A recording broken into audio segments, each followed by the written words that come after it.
Hola, molt bon dia.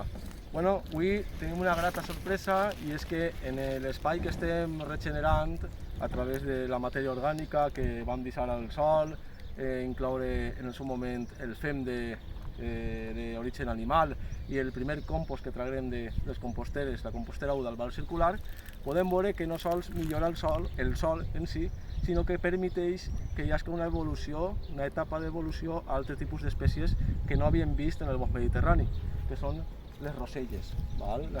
Solament ara mateixa que tinguem identificades en tot el bosc mediterrani ha aparegut en l'espai que estem tractant. La rosella és un bioindicador perquè apareix en llocs, en espais on hi ha major quantitat de matèria orgànica que ella pot disfrutar i ens està indicant que és este el lloc elegit i que estem fent les coses bé. Moltes gràcies.